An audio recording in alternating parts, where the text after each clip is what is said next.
What if events went differently? Welcome back, my fellow watchers of the multiverse. Today we're diving into a chilling what if scenario based on one of the most iconic episodes in Scooby-Doo's history. Scooby-Doo on Zombie Island. Originally released in 1998, this movie broke new ground by introducing real supernatural threats to the gang, zombie spirits, and the cursed cat creatures of Moonscar Island. Unlike the unusual villains with masks and tricks, these were real monsters. The gang barely survived, managing to break the curse and escape the horrors of the island. But what if things didn't go as planned? What if the Mystery Inc. had failed to break the curse? In this dark episode, I'll be exploring that very scenario. It's a much grittier, bloodier take on the classic story, where the gang fails and falls victim to the curse, and the terror spreads beyond the island. Shaggy and Scooby must face horrors unlike anything they've ever encountered, and the fate of the world may be in their hands, or lost to the undead. This is going to be darker than anything I've ever done before, so get ready for a twist and a terrifying tale where survival isn't guaranteed this time.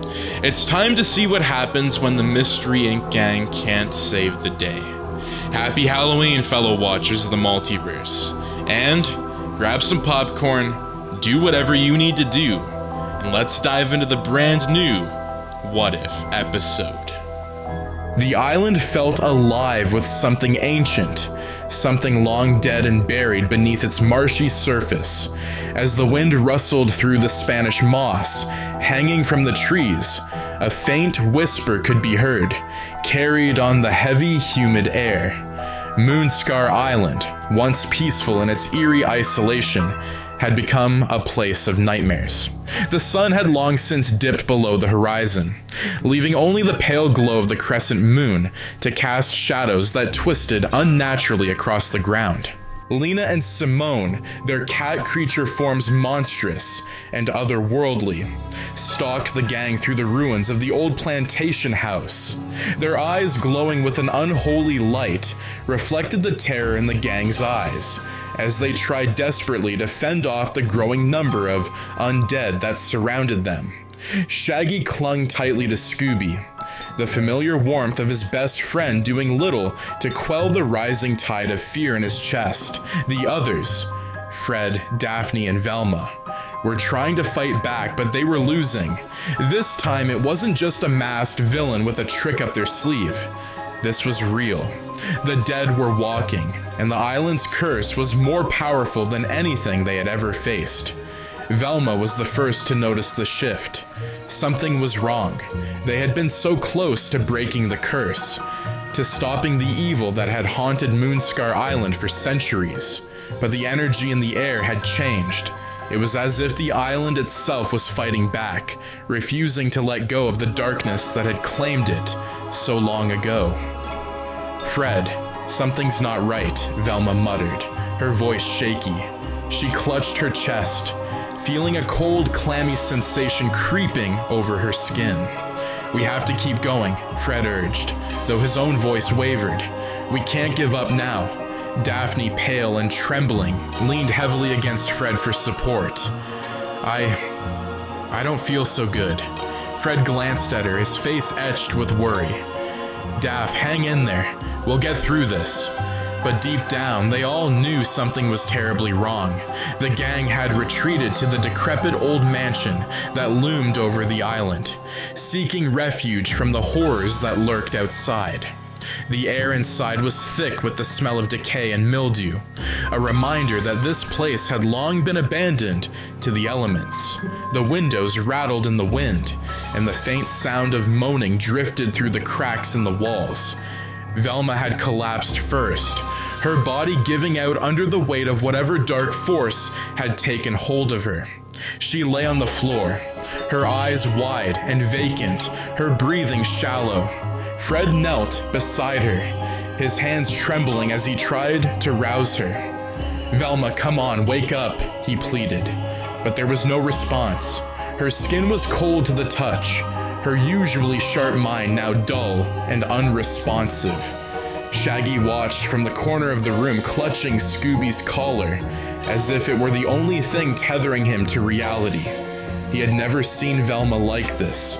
She had always been the one to keep them all grounded, to figure out the mysteries no one else could. But now, she was slipping away, and there was nothing they could do to stop it. "Fred, what's happening to her?" Daphne's voice cracked with fear as she clung to his arm, her own strength fading. "I don't know," Fred whispered, his eyes wide with helplessness. "I don't know." But deep down, they all knew. The island's curse wasn't something they could solve with a clever trap or a well-timed unmasking. This time, the danger was real, and it was coming for them all. Velma let out a low, guttural growl, her body convulsing as she twitched violently. Fred recoiled in horror as her eyes rolled back in her head, leaving only the whites visible. She bared her teeth, snarling like a wild animal as she lunged at Fred, her nails raking across his arm. "Velma, no!" Daphne screamed, pulling Fred away just in time. But the damage was done. Fred clutched his arm, blood seeping through his fingers, where Velma had scratched him. Shaggy felt his stomach turn as he watched his friends, his family, fall apart in front of him. This wasn't supposed to happen. They were supposed to solve the mystery, save the day, and drive off into the sunset like they always did. But now everything was going wrong. "We gotta get out of here, Scoob," Shaggy muttered, his voice trembling with panic. "We gotta get out before it's too late." Scooby whimpered, his tail tucked between his legs as he pressed himself against Shaggy's side. But before they could make a move, Fred let out a strangled cry. "It's too late." The infection spread quickly. Fred, once the brave and steady leader, now staggered around the room like a puppet, with its strings cut. His usually clear blue eyes were clouded, his movements slow and jerky. He looked at Shaggy, but there was no recognition in his gaze, only hunger. "Fred," Shaggy whispered, taking a cautious step back. But Fred didn't respond. Instead, he let out a low growl, his hands twitching as he lunged at Shaggy. Shaggy barely had time to react, stumbling backward as Fred's hands clawed at the air in front of him. Daphne screamed as she tried to pull Fred back, but her own strength was waning. She collapsed to the floor, her body shaking as the curse overtook her as well. Shaggy grabbed Scooby's collar and ran, his heart pounding in his chest as he sprinted toward the only place he thought they might be safe: the Mystery Machine. The van was parked just outside the mansion, its familiar shape a beacon of hope during the nightmare. But as they reached the van, Fred and Velma were right behind them, their decaying faces twisted in grotesque expressions of hunger and rage. Shaggy fumbled with the keys, his hands shaking so badly he could barely get the door open.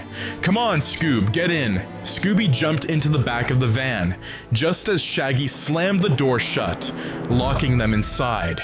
The zombies as friends pounded on the windows, their once familiar faces now unrecognizable.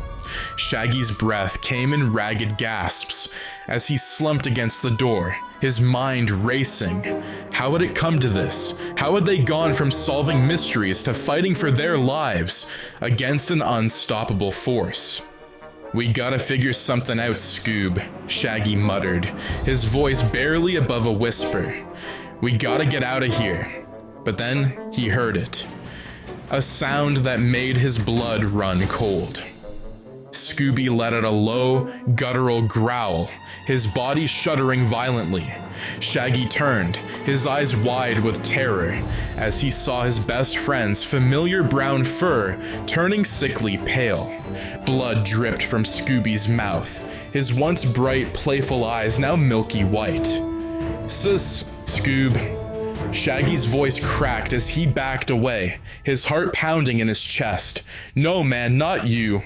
But it was too late. Scooby, his body contorting in unnatural ways, lunged at Shaggy with a snarl, his jaws snapping just inches from Shaggy's face. Shaggy stumbled back, grabbing the first thing he could find, a wrench from the toolkit in the van. He didn't want to do it. He couldn't do it. But Scooby gave him no choice. With tears streaming down his face, Shaggy swung the wrench, the sound of metal hitting bone echoing through the van. Scooby yelped in pain, collapsing to the floor in a heap of fur and blood. Shaggy dropped the wrench, his hands trembling as he stared at the lifeless body of his best friend. The weight of the loss more than he could bear. "I'm sorry, Scoob," he whispered, his voice barely audible over the sound of the zombies still pounding on the windows. "I'm so sorry." Shaggy knew he couldn't stay in the van. The windows were beginning to crack under the relentless pressure of the zombies outside. He had to get out. He had to survive. With a final glance at Scooby's lifeless body, Shaggy slipped out through the front door of the van, the sound of the undead closing in behind him. He ran, his legs burning with exhaustion, his mind numb with grief. The island was a maze of fog and shadows, the moans of the undead echoing all around him. But Shaggy didn't stop. He couldn't stop.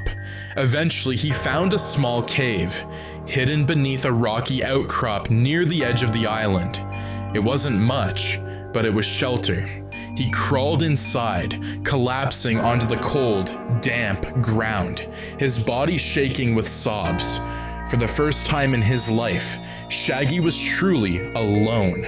He stared into the small fire he had managed to start, the flames flickering weakly against the darkness. The sounds of the undead still echoed in the distance, but they felt far away now, as if the island itself had swallowed them whole. But Shaggy knew better. He knew they were still out there, waiting for him. He wiped the tears from his eyes, pulling his knees to his chest as he listened to the sounds of the island. The rustle of the wind in the trees, the distant crash of waves against the shore, and the low, haunting moan of the dead. The world outside was gone. His friends were gone, and soon he would be too. Shaggy stared into the fire, the flickering light dancing in his tear-filled eyes. Somewhere deep inside, he knew the island's curse hadn't ended with his escape. It had only just begun, as Shaggy sat alone in the cave, the firelight casting long, eerie shadows on the walls. The world beyond Moonscar Island had already begun to change. The dark entities that had once been bound to the island were now free, their curse spreading like a plague across the globe. The dead no longer stayed buried, and the living no longer stayed safe.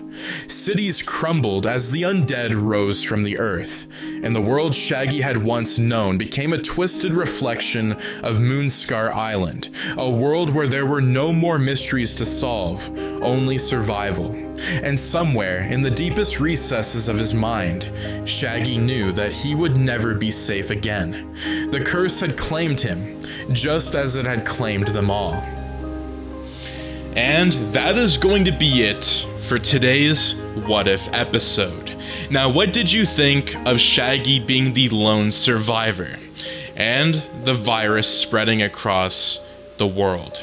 Now, it would have been an interesting scenario if it had gone differently on Zombie Island.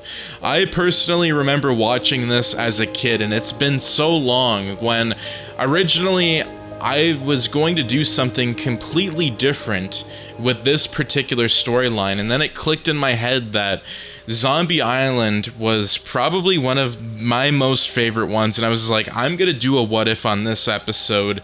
And so I was like, why not package it up into a Halloween episode? So again, thank you guys so much for watching this video, and if you guys do enjoy these videos and would like to see more, do make sure to subscribe, like, share, and turn those notifications on so you and your friends are all up to date with the latest content. Now, the question is, What else would you like to see from me next? Do make sure to request your Halloween and Christmas episodes, as I will be posting a ton more almost every day until probably the new year. So it's gonna be pretty crazy. I'm very excited. There's a lot of golden episodes, a lot of nuggets in there, a lot of cool stuff. I'm very hyped. But again, I will see you in the next video. Take care and have a wonderful day. Peace out.